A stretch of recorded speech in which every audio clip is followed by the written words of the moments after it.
يا اخوات العمدة، احنا في مصر رايحين لحتة وحشة جوي، حتة مش موجودة في الدنيا. تخيلوا من شوية الداخلية قبضت على واحد، هاتك عرض حمارة. حمارة يا ابن الحمارة. يعني دي اغرتك في ايه؟ يعني انت معدي شفت رفع عديلها، شفتها مع مش مع معلهاش السيرج بتاع، انا مش يعني مش شادة اللجام مثلا. يعني حمارة، نفسك جابتك لحمارة. هو للدرجه دي، للدرجه يعني اي حاجه فيها تهمر، اي حاجه مؤنثه. ده انت لو شفت ورقه ممكن تقطعها. ايه ده ايه ده ايه ده؟ دماغكم مودياكم لفين؟ يعني دماغكم مودياكم لفين؟ يعني انا هنا في امريكا ما حدش بيبص على التاني، ومش ده لانه مجتمع مثلا مثالي، وده بالعكس ده مجتمع شهواني اكتر من اي حد. انت شفت اللي حصل في جزيره ابستين؟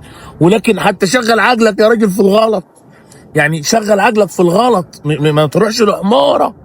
يعني ما ت... يعني امال انا لو فتحت لك الكادر دلوقتي وشفت اللي حواليا هتخش عليا انا؟ ما هو يعني حتى وكيل النيابه في مصر يحجج معاك يقول لك ايه؟ يقول ايه؟ يكتب ايه في المحضر؟ ما انا مش فاهم. يعني يعمل يقول عمل كده مع حماره. يعني حتى الحماره مش عارف تستجوابها ولا هتشتكي. ولكن اللي يعمل كده مع حماره يعمل اي مصيبه تانية في الدنيا. يعني ما هو لما دماغك توديك انك تعمل كده مع حماره هتعمل كل الشرور اللي في يعني قتل، زنا، اغتصاب، كل البلاوي بقى. ما خلاص، ما انت ده انت دماغك ودتك لحماره يا ابن الحمار. يعني والله العظيم احنا، لا لا، اللي احنا فيه ده مش موجود في حته. لا، اللي احنا فيه ده مش موجود في حته. لا لا لا يا اخوات لا لا لا، شيروا لهم وابعتوا لهم.